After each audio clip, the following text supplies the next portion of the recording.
Pada tahun 1917, di salah satu negara jajahan Prancis, yaitu negara Senegal, Afrika, terlihat ada seorang pria bernama Bakari sedang mengembala sapi bersama putranya yang bernama Tierno. Siang itu selesai mengembala, mereka berdua pulang ke rumah. Meski desa tempat Bakari tinggal sangat miskin, tapi warga di sana hidup bahagia dan damai. Hingga akhirnya suatu malam Bakari dapat kabar bahwa tentara Prancis sedang dalam perjalanan menuju ke desanya untuk merazia para pemuda dewasa. Jika tentara Prancis menemukan ada pemuda dewasa, maka mereka pasti akan membawa paksa. Karena pada masa itu adalah masa-masa Perang Dunia Pertama, jadi Prancis membutuhkan banyak sekali prajurit untuk berperang melawan Jerman. Dan karena kekurangan tentara, Prancis pun membawa paksa anak-anak muda dari desa-desa negara jajahan untuk dididik jadi prajurit perang.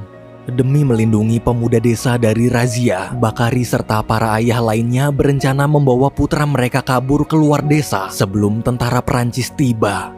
Namun sayang, rencana mereka ketahuan.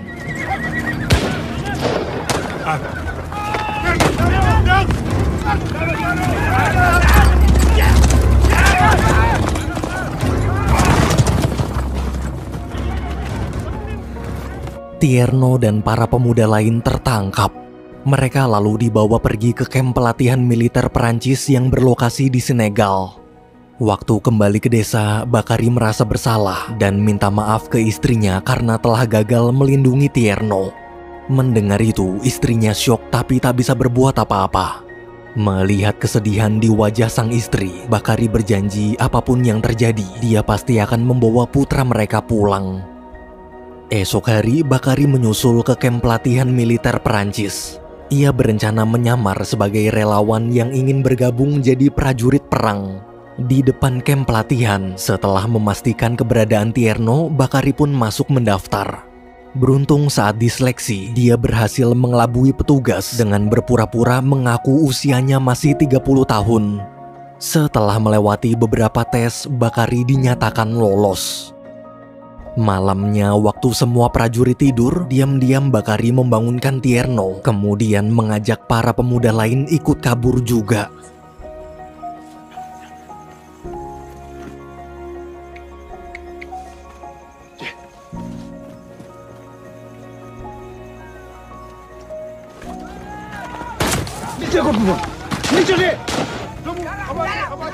Karena dianggap provokator, Tierno dan Bakari pun dihukum kurungan.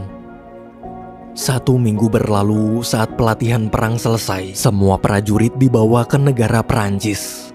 Sesampainya di benteng pertahanan Prancis, melihat ada banyak sekali prajurit gugur dalam peperangan, Bakari menyuruh Tierno sembunyi sementara dia akan mencari jalan untuk kabur.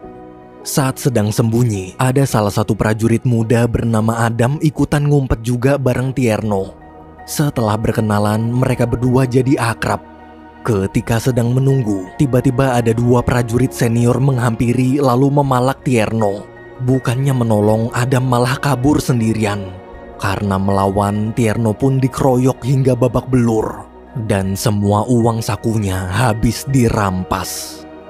Tak lama kemudian, ada sersan berkulit hitam yang kebetulan lewat menemukan Tierno terkapar di tanah. Sersan itu bernama Salif. Salif lalu membawa Tierno ke bar. Di bar setelah diobati, Tierno bingung kenapa ada banyak tentara kulit hitam dan kulit putih saling akrab satu sama lain. Bahkan sekelas letnan pun mau bergaul dengan prajurit biasa. Di tengah kebingungan, seorang letnan bernama Kembrau menyapa.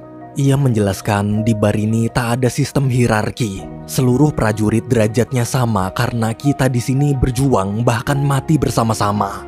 Dan yang terpenting, kita tak akan pernah meninggalkan teman. Kembrau lalu menawarkan bila berminat, Tierno boleh bergabung ke pasukan batalionnya. Mendengar itu, demi cari aman agar tak dibuli prajurit senior lagi, Tierno pun menerima tawaran Kembrau. Di sisi lain, Bakari sedang mencoba pindah divisi jadi pekerja dapur. Ketika bertemu kepala dapur, dia langsung menjelaskan maksud dan tujuannya. Namun kepala dapur bilang kalau mau di posisi aman gak ada yang gratis. Biayanya 30 euro. Karena Bakari tak punya uang sebanyak itu, kepala dapur pun mengusir dan menyuruh kembali lagi bila uangnya udah ada.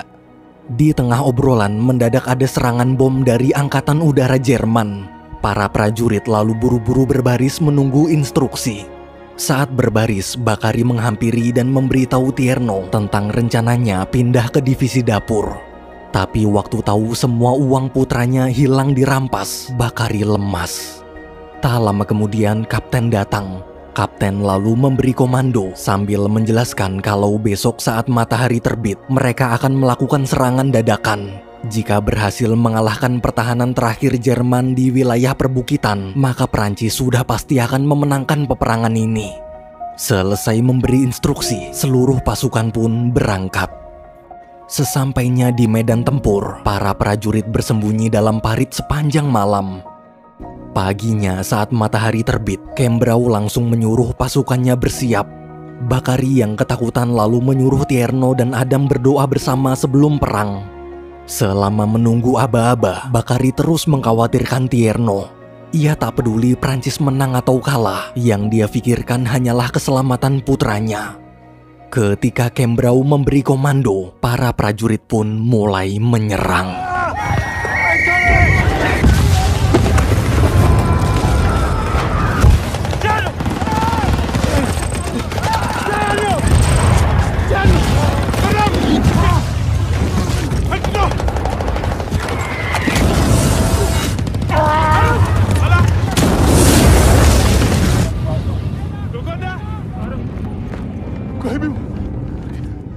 Adam tewas terkena ledakan bom.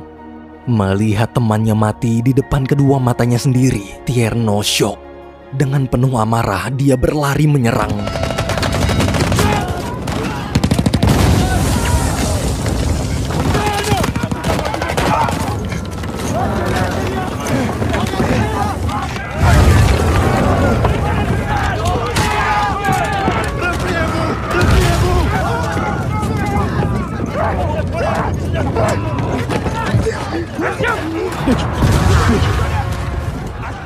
Pasukan Prancis gagal dan terpaksa harus mundur. Akibat kekalahan itu, banyak prajurit tewas. Melihat prajurit-prajuritnya putus asa, Kembrau berusaha menyemangati. Mereka harus tetap siaga sampai bantuan tiba. Ia lalu menyuruh Tierno berjaga mengintai pergerakan musuh. Pagi harinya, tanpa sepengetahuan Kembrau, Bakari bersama Tierno perlahan-lahan merangkak mengamankan jasad Adam untuk dikuburkan. Selesai mengubur dan mendoakan Adam, saat ingin kembali ke parit, Bakari tak sengaja melihat ada uang di saku salah satu mayat prajurit. Karena butuh sekali uang, meski merasa berdosa, Bakari terpaksa mengambilnya. Siang hari setelah tim bantuan tiba, pasukan Kembrau pun kembali ke markas. Sesampainya di markas, Bakari bergegas mencari kepala dapur. Tapi waktu bertanya, salah satu prajurit memberitahu kalau sekarang posisi kepala dapur sudah diambil alih oleh orang kulit putih. Dia juga cerita semenjak ganti kepala dapur, orang-orang kulit hitam jadi ditindas seperti budak. Bakari pun lemas. Satu-satunya harapan untuk menghindari perang kini telah hilang. Di sisi lain, di bar, Kembrau memanggil Tierno lalu memintanya menggantikan kopral yang kemarin gugur di medan perang. Walaupun ingin menolak, tapi karena perintah atasan, mau nggak mau Tierno terpaksa menerima jabatan itu. Tierno kemudian memberitahu sang ayah tentang jabatan barunya. Tierno di situ dilema. Jika sekarang dia menjabat sebagai kopral, maka otomatis ayah adalah bawahan yang harus menuruti perintahnya. Namun Bakari tak masalah. Asalkan putranya berada di posisi yang aman, ayah rela jadi bawahan. Ayah hanya minta agar Tierno tak lupa pulang.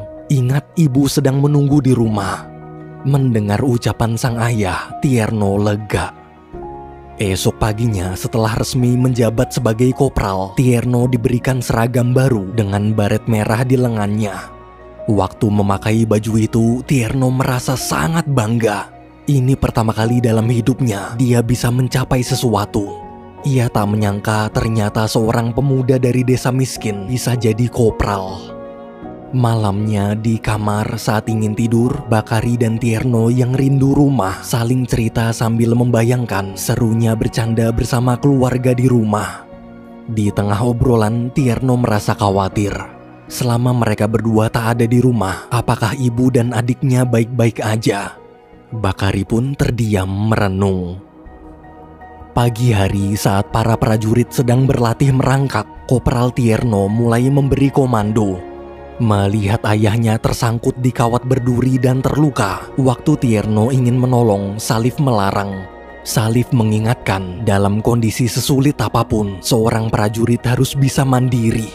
Salif juga menyuruh Tierno harus lebih tegas. Kopral nggak boleh lembek.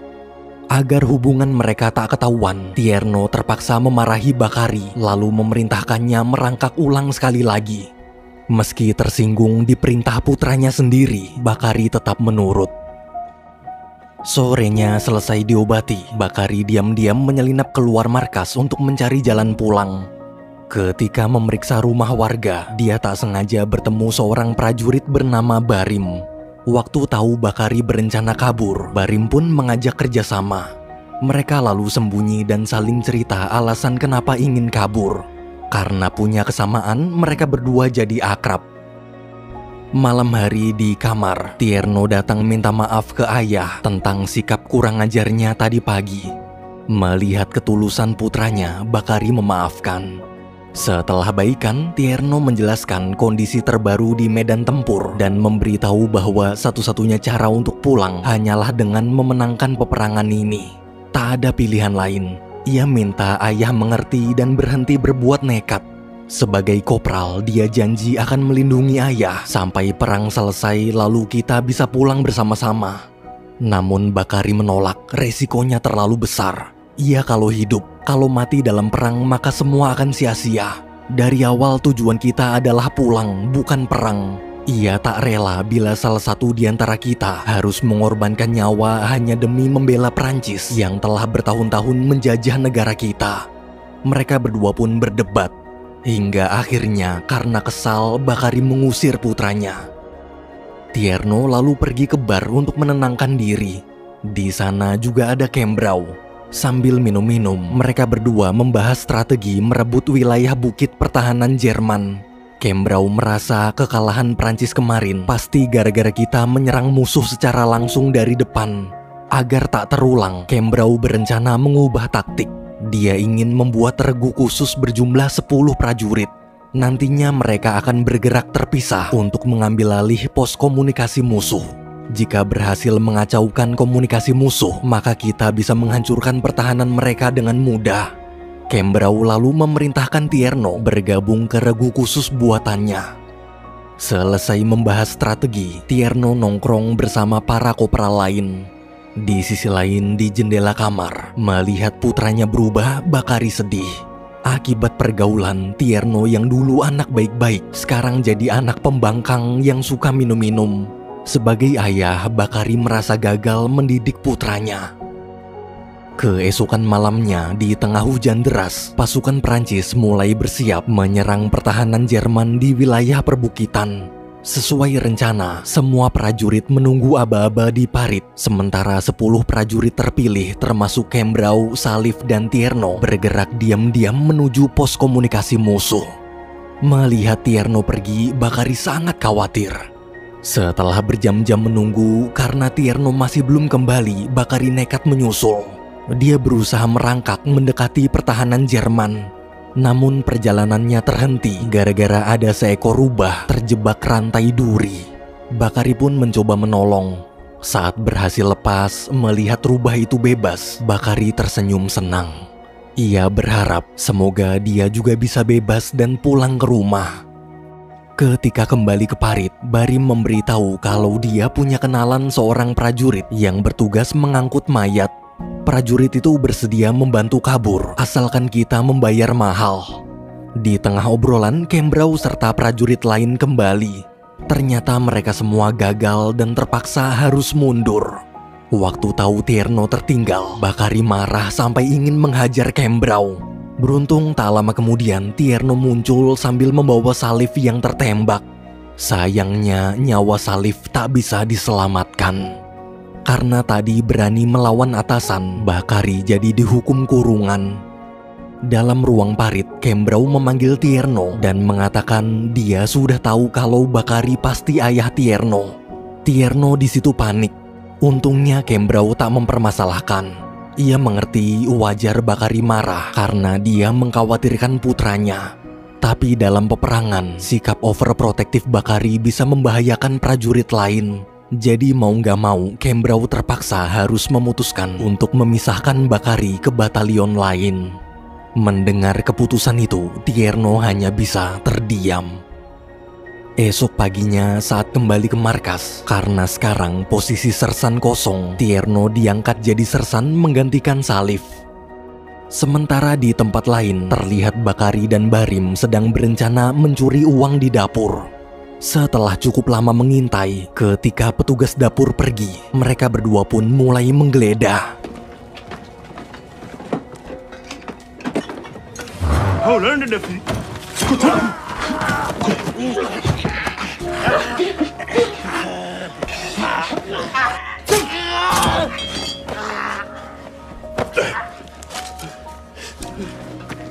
Mereka berdua berhasil kabur. Di tempat persembunyian, waktu Barim sedang menghitung uang hasil curian, Bakari terlihat syok. Seumur hidupnya baru kali ini dia mencuri. Siang hari waktu istirahat, Tierno serta para tentara lain saling ngobrol soal rencana mereka setelah perang berakhir. Kebanyakan dari mereka ingin tetap lanjut jadi tentara Perancis karena masa depan di sini jauh lebih terjamin daripada pulang ke desa. Tapi Tierno tak tertarik. Meski tawaran gaji sebagai sersan sangat menggiurkan, namun pulang dan berkumpul bersama keluarga jauh lebih menyenangkan. Besok paginya, Bakari yang curiga Tierno akan berbuat nekat seperti kemarin, diam-diam menyelinap masuk ke kantor Kembrau. Saat menguping rapat, ternyata kecurigaan Bakari benar. Kembrau, Tierno, serta kopral lain sedang mengatur ulang rencana mengambil alih pos komunikasi musuh seperti kemarin. Mereka juga membentuk regu khusus baru. Mendengar rencana Kembrau karena tak ingin putranya terlibat, Bakari langsung mempersiapkan cara untuk kabur sebelum perang nanti malam dimulai. Sore hari setelah persiapan selesai, Bakari pun mengajak Tierno kabur dengan cara menyusup lewat gerobak pengangkut mayat. Jika berhasil melewati penjaga, maka tinggal pergi ke pelabuhan lalu naik kapal menuju Afrika. Namun Tierno tak mau ikut. Dia tak yakin bisa selamat sampai pelabuhan karena di sana juga dijaga ketat tentara Perancis. Melihat sikap putranya lagi-lagi ngelawan orang tua, Bakari terpaksa pakai kekerasan.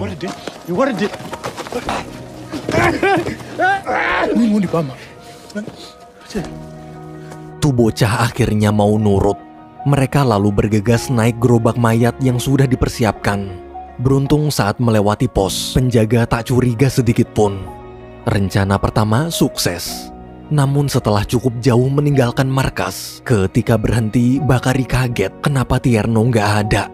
Prajurit pengantar mayat di situ memberitahu kalau sebenarnya dari tadi Tierno sudah lompat keluar dan kembali ke markas. Mendengar itu, Bakari istighfar.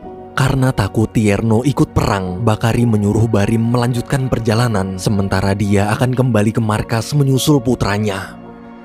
Saat malam tiba, di medan perang terlihat Kembrau, Tierno, serta para kopral bersiap-siap menyergap pos komunikasi Jerman. Sedangkan prajurit sisanya bersembunyi di parit menunggu aba-aba menyerang. Ketika semua siap, mereka pun maju.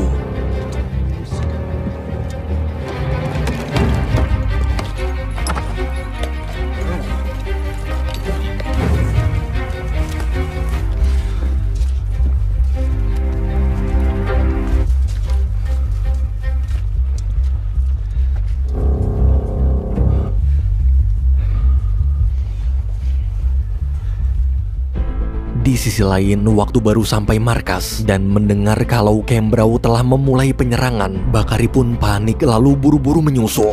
Bakari, ada nyata?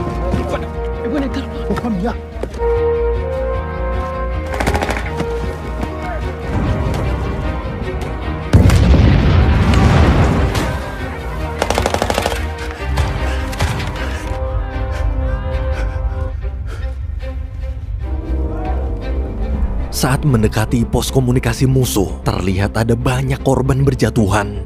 Meski ketakutan dan cuma punya pisau, tapi demi menyelamatkan putranya, Bakari memberanikan diri menyusup.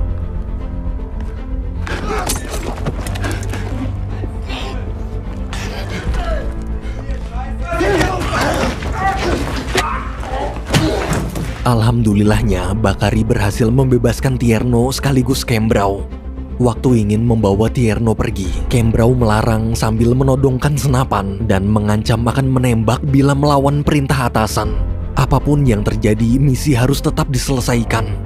Mendengar ancaman Kembrau, Bakari tak peduli. Ia lalu lanjut pergi membawa Tierno. Namun di tengah pelarian, Bakari tertembak. Melihat sang ayah terluka, Tierno berusaha membangunkan.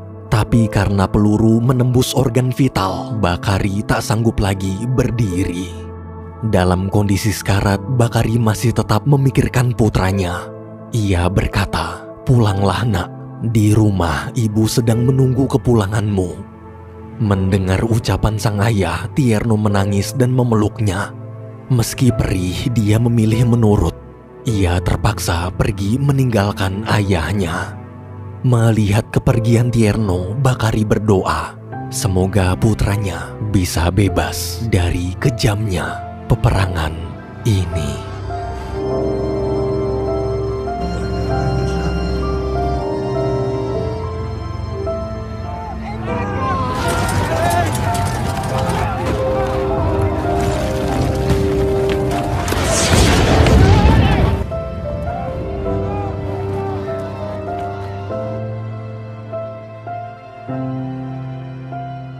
Beberapa hari kemudian, setelah Perancis berhasil memenangkan perang, Tierno diberi medali penghargaan atas jasanya membela Perancis. Tapi Tierno tak terlihat bahagia sama sekali. Di momen itu, Tierno hanya bisa menangis sambil mengingat betapa besarnya pengorbanan sang ayah demi melindunginya. Orang yang pantas mendapatkan medali ini harusnya bukan dia, tapi ayah. 1 bulan berlalu, Tierno akhirnya pulang ke rumah. Melihat kepulangan putranya, ibu langsung memeluk erat. Namun ketika tahu ayah gugur dalam peperangan, ibu dan adik-adik pun sedih. Sambil memeluk adiknya, Tierno berkata ayah tak gugur sia-sia. Dia gugur sebagai pahlawan untuk anak-anaknya. Tierno janji, mulai sekarang dialah yang akan menjaga keluarga, menggantikan sang ayah. Film berakhir.